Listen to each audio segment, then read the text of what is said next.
A hot name around Giants Twitter and in New York right now is Bobby Johnson, former Buffalo Bills offensive line coach, current Giants offensive line coach. Erik, what were your opinions of Bobby Johnson when he was the offensive line coach out there in Buffalo?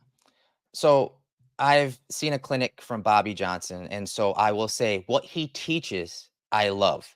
I talked earlier about offensive linemen finishing near the line of scrimmage and winning leverage and getting head up on the pass rusher and again getting down the cylinder. What they say, hey, get down the cylinder of that guy. Haven't heard He that in a teaches while. all, yeah, exactly. And so he teaches all those things. Now, obviously, I'm not in the meeting rooms with them, but there were some, I will say the fan base didn't see the progress and development out of some of the players that the Bills invested in. And he's also kind of that old guard that brings in guys and, that have similar traits and guys that he's familiar with, that they know what to expect, and he's going to carry out those offensive linemen will carry out those techniques. It's tough, man, because now with Aaron Cromer, it's kind of night and day. Where Wow. Aaron Cromer, he's with Bobby Johnson, he's got a certain set of rules and processes to whatever he's teaching, right? And you kind of fall into those buckets. Cromer takes each individual player and kind of curates whatever he wants them to execute because they're different players. Mitch Morse came on our show and says, "Hey, he's teaching me something different than he's teaching a 6'8" right tackle, right? Or a 6'3" guard. Like you can't teach the same processes and techniques to everyone across the line of scrimmage because everyone is built differently." And so I will say that's one thing that, shows up on film, shows up in some of the clinics between those two guys. I love watching clinics in off season and I've seen a bunch from those two. I will say that's the biggest difference.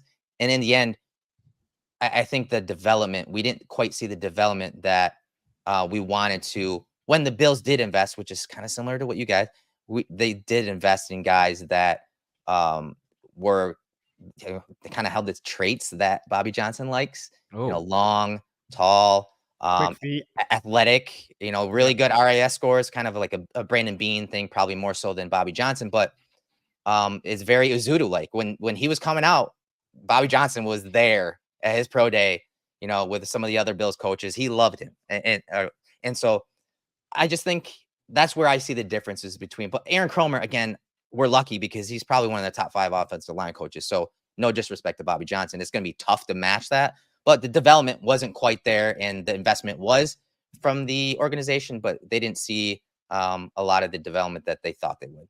well, I will say this, and I'm not trying to knock the guy, but it's one thing to say development, and that is something that we're all seeing. But I think even when we discuss that, some fans are like, okay, but can you give me some kind of what's behind development? Like development's one big word, and you kind of did that right there, Erik. I'm not trying to, say what you're saying, but Sure.